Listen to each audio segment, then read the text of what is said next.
out the way. I want to talk about class, and I want to talk about. Well, I'll just go ahead and put it out there. I went to a Dunkin' Donuts.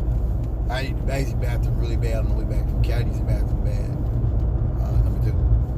And you stop out of the rest area. Dude pulled off on the exit for me on the area, and I had to walk to a gas station. They had a Dunkin' Donuts, wasn't Dunkin' Donuts. Went to the bathroom first. A little small, I had to look around the corner, and then I come back out and order my. I got me a little. I want to get a croissant. I got a little egg and sausage, the egg and cheese bagel, and a little muffin, blueberry muffin. I still got it back there. And I thought about those black men in Starbucks that the police called on them.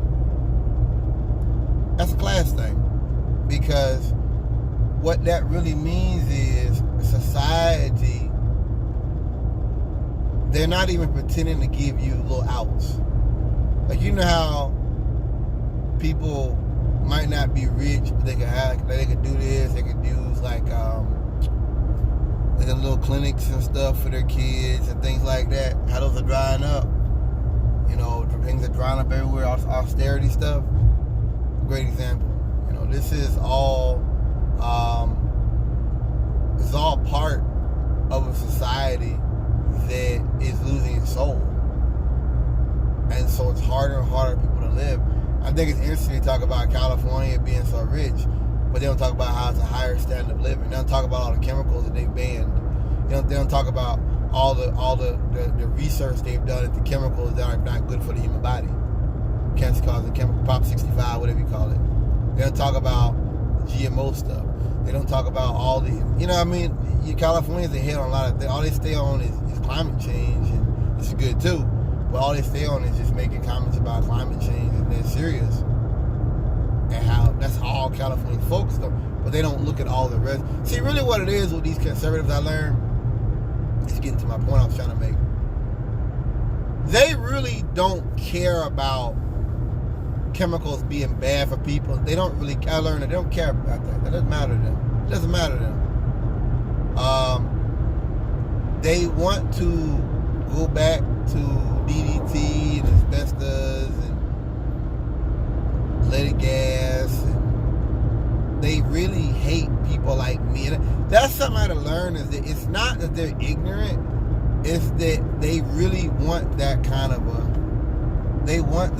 a world that is highly deregulated. I was listening to truckers talk about that. Them a guy driving 48 hours straight and shit like that, driving through houses and stuff like that. And this guy said, "Oh yeah, well, it's better than." No, man. You know what that means? He's basically saying, fuck the general public. Fuck the general public. Fuck them completely. We don't care. It's all about making money.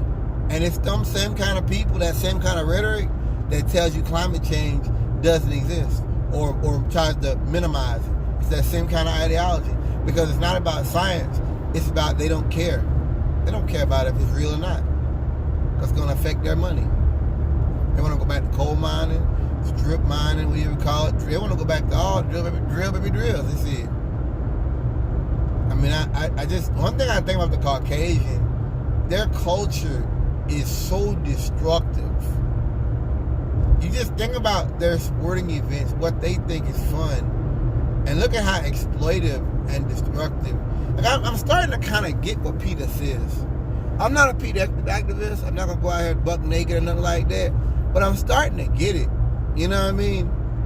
The Caucasian, he is so destructive. He's proud about it. He is so destructive in the way in which he lives his life. And just this pride in commercial, this pride in wastefulness. Never understood that. Real pride, oh yeah. It's like their sign of wealth. Like our sign of wealth is having a chain, a grill. White man's sign of wealth is being wasteful. Oh yeah.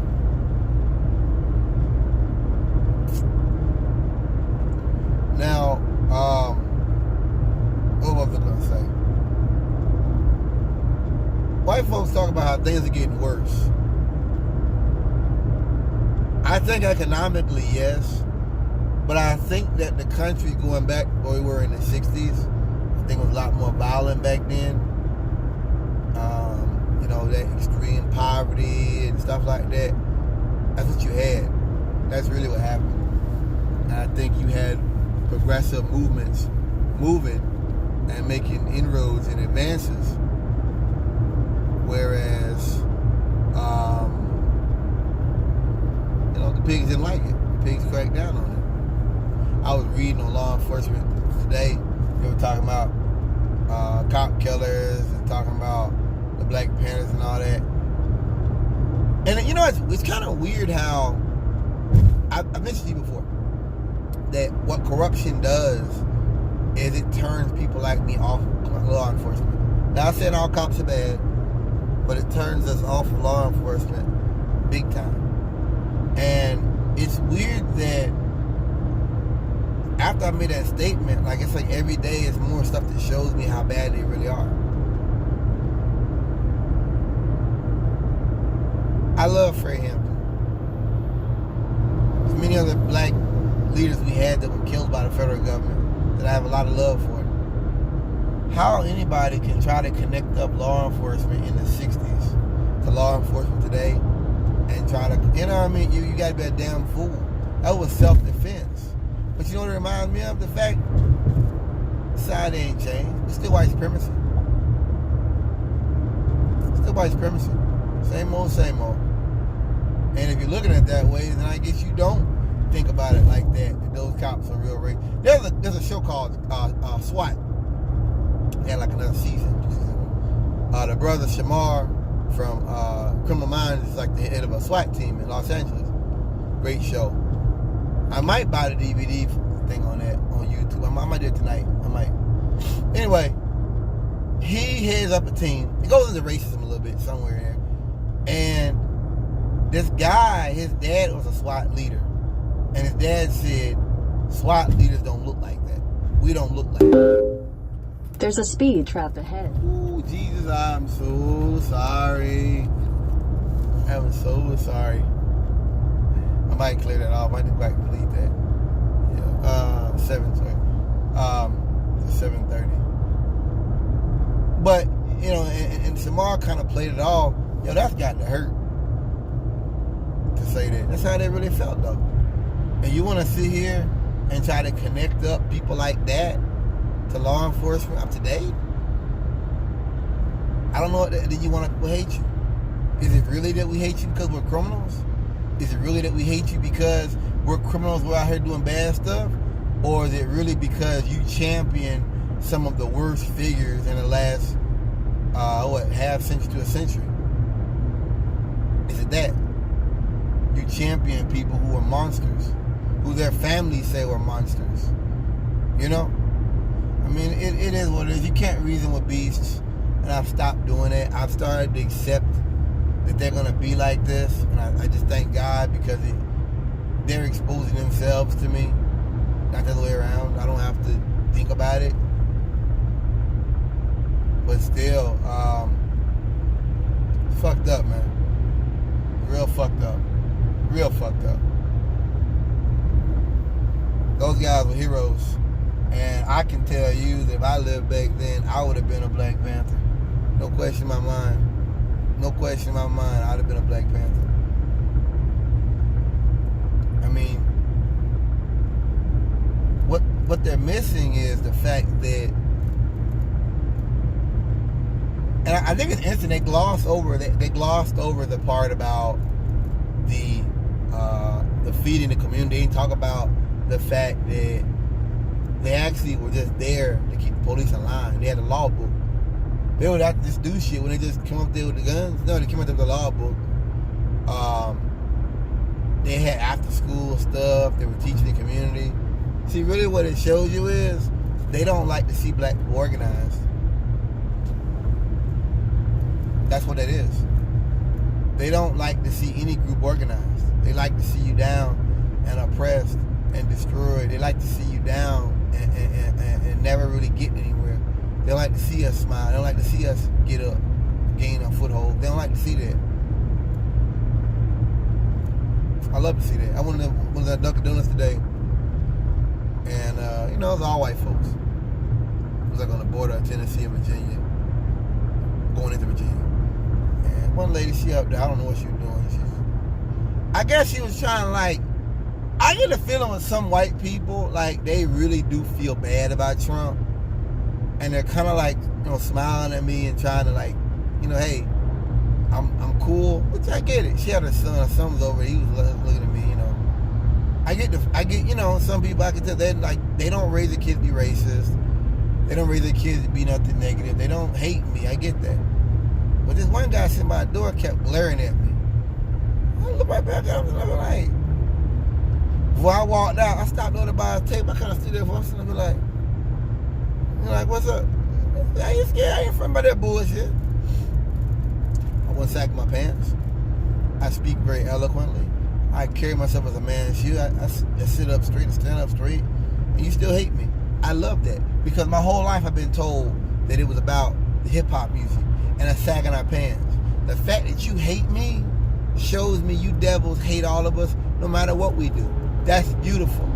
That because it makes the game simpler for me. I love that. You know what I mean? All that bullshit about black people sagging our pants and not getting education and not taking care of our kids. That's all bullshit, man. They never even bleed at themselves. That was all just a way to legitimize the way they disrespect us and humiliate us in the community. That's all that's about. That's all that was ever about. That was excuses. You don't believe me? Look at them going on getting after black people at these colleges now. They ain't even going after, they're going after our great now. They're going after our educated now. I love that. Because it helps me to understand and remember what this is all about. Why I've got guns. You know what I mean? It's crazy that, I thought about this the other day. I thought about this yesterday. I've talked to y'all about how I've owned guns for a long time and how all them years of me being a conservative, I never really took it seriously. Like I took it seriously, but it was never like, okay, I've got to go shoot. It was kind of like being a free man or something. Like if you have a Lamborghini in your garage, you might drive it once a week, drive it to the golf course. Well, you don't have to drive it, and you know that. You don't have to drive a Lamborghini. You don't have to have a Lamborghini in the parking lot at work. Your 9-to-5 job. In fact, you probably don't want it. This might ding it. Fucking kill somebody out there. It took Trump, and it took his bungled response to Charlottesville to really wake me up. And as Turk said it, Cash Money, Turk said it very eloquently. He said, we've all got to come into the truth in our own way. He's right. That was my coming to the truth moment because I guess I kept waiting for somebody somewhere to say, this is wrong. We are bigger than this. Trump never did that. He equivocated. And like I said, I said that's because he's not talking to me. He's not talking to somebody in El Paso. He's not talking to somebody in California. He's not talking to you. He's talking to white people in Alabama, white people in Ohio, white people in Texas, white people in Missouri. He's talking to those. He's not talking to me. He's not talking to us. You know, so I'm not going to waste too much time with that. You know, that's why he lied about the hurricane thing, because that's what his voters said. He's scared they might get hurt, because that'll hurt him. He only got like 2 states in the whole country that even give him neutral numbers. Everybody hates him, man. Everybody hates him. I mean, he might well really like his time. This is the first time I can say time is on our side. Like, the longer Trump stays in office, the worse the numbers going to get. Because he's going to keep fucking up, keep making mistakes. It's not getting better. Like, this isn't like if you're in a battlefield and you're pinned down. You're like, all right, we're going to hold the guys off the reinforcements coming. Ain't no reinforcements coming for Trump. Oh, well, we got to get this guy out of the crash helicopter. Once we get him out, we can retreat.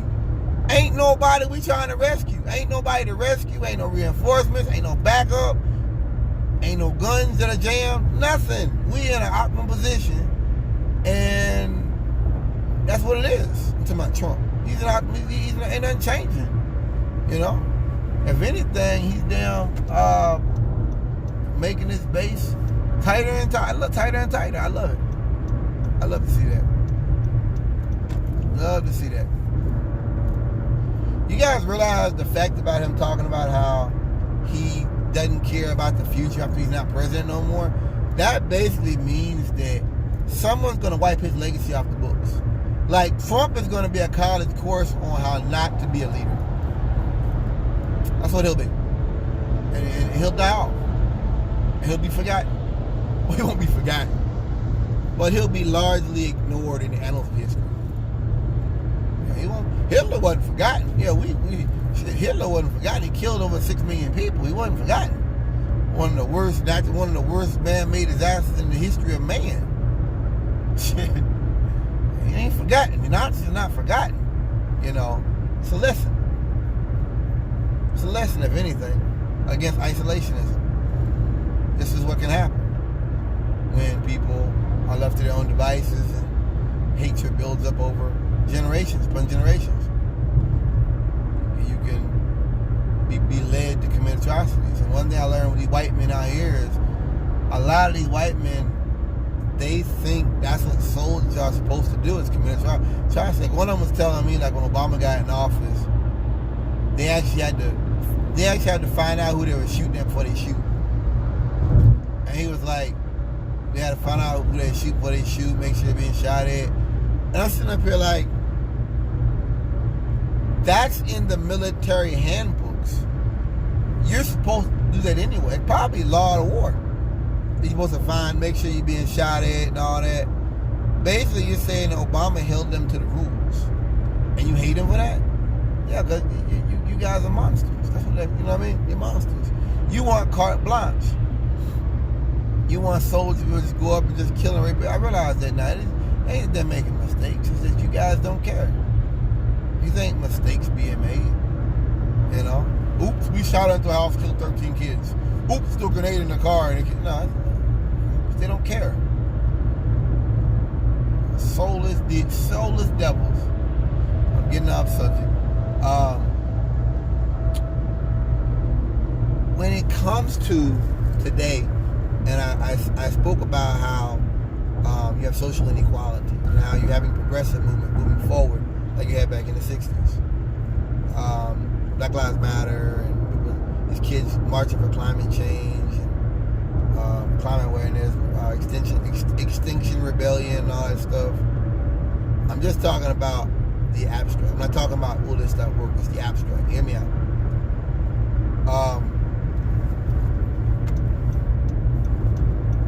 Break it like this.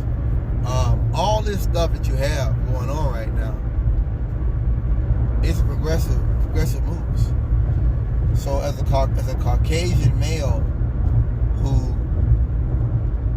white supremacist, I can see why they look at that and say, oh man, the society's getting more and more dangerous. No, it's not. We're going back to the way things were.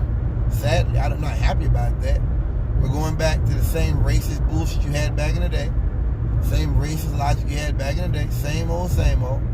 And you have people who aren't going to put up with it. You know? Same thing. Yeah, social inequality back in the day. You had wars being waged on the basis of lies. You never had a war that was almost 20 years long. I would say that. You ain't had that yet. That was different. It was different. But it just shows you that the nature of the oppressor hasn't changed.